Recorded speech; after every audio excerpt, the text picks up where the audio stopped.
Mr. President, I have to put my foot down. I cannot allow you to bring up unsubstantiated rumors about Hunter Biden's emails. So I'm putting my foot down. We're not talking about that. Do you understand? Please, Mr. President, do you not understand? Listen, until the FBI can verify that it's not Russian disinformation, this is not a subject for discussion. Mr. President, please, I have to put my foot down. Yeah, that's a sneak preview, I think, we're going to see in a few days of Kristen Welker at the first presidential debate.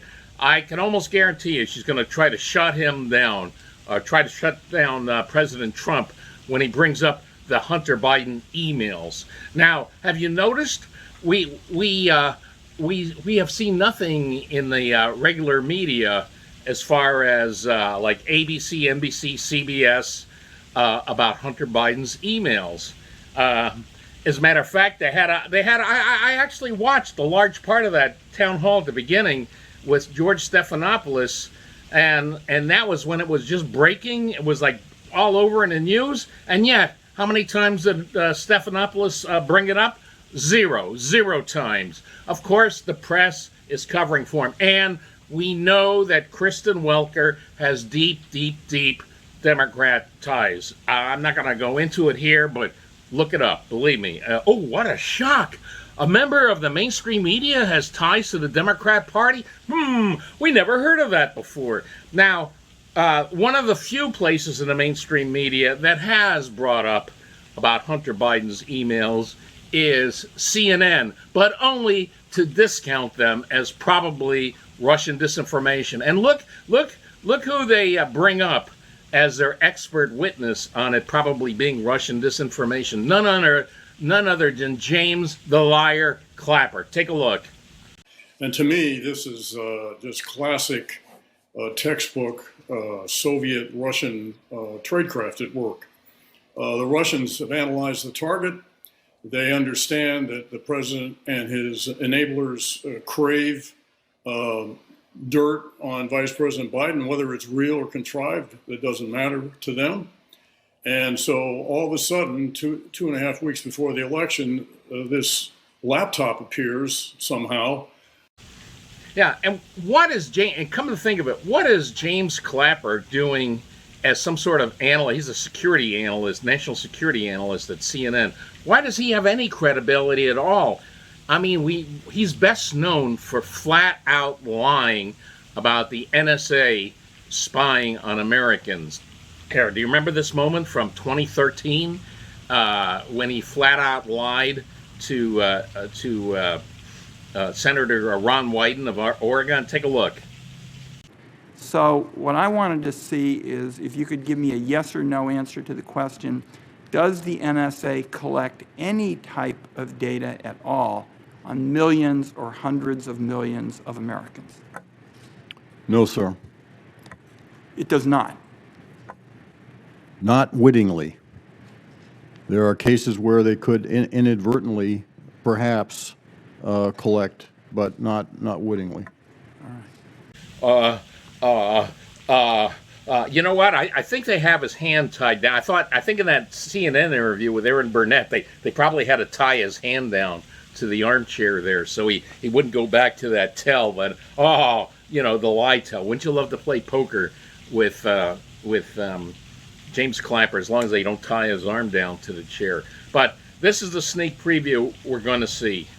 I'm telling you, they're going to try to shut him down.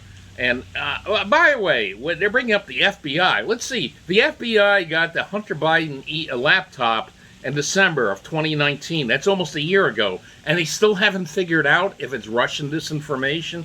Please. Oh, and by the way, some people, they got to get their story straight. Others are saying it's Chinese disinformation. Chinese, no Russian. I love, by the way Clapper brought up Soviet Russian. Not Russian, but Soviet Russian. Hey, James, hate to tell you, Soviet Union collapsed almost 30 years ago. But that's what we're going to see. We're going to see. Let's see what happens.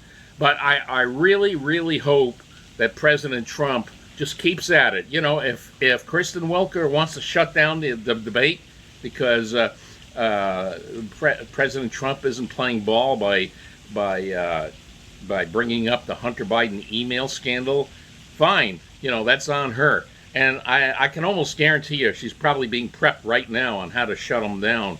They're probably saying, listen, don't, the moment you hear him even bring up about Hunter's whats, shut it down, Kristen. You can't let him get it out there. You can't let the word get out. Sorry, the word is out there. And in large part thanks to the social media giants, Facebook and Twitter, trying to censor the New York Post story. Yeah, that didn't work good, because the more they try to censor it, the more it made people curious. It just built the story up even more. And then finally, Jack Dorsey did a little apology, like, "We're sorry. I'm sorry. We didn't do this right, because all it did was make everybody more interested in the story we're trying to suppress." Well, let's see what happens. The debate's coming up. I don't see how President Trump is going to fail to mention the Hunter Biden emails, and I don't see how. Kristen Welker is just going to sit there and go, "Oh yeah, go ahead, right ahead. What is this about the Hunter Biden emails?" Of course not. And by the way, I love the pick and choose. Do you remember when Joe Biden at the first debate brought up about Trump supposedly calling our veterans suckers and losers? Did you hear Chris Wallace shut him down? And guess what? That story was based on anonymous sources. The only named sources we can get, like primarily John Bolton, who's no friend of Trump, said no, he never heard Trump say that. So, double standards. And let's see what happens with Kristen Welker. So I'll see you guys later, and I will be watching that debate. I have a funny feeling about what will happen. See you later.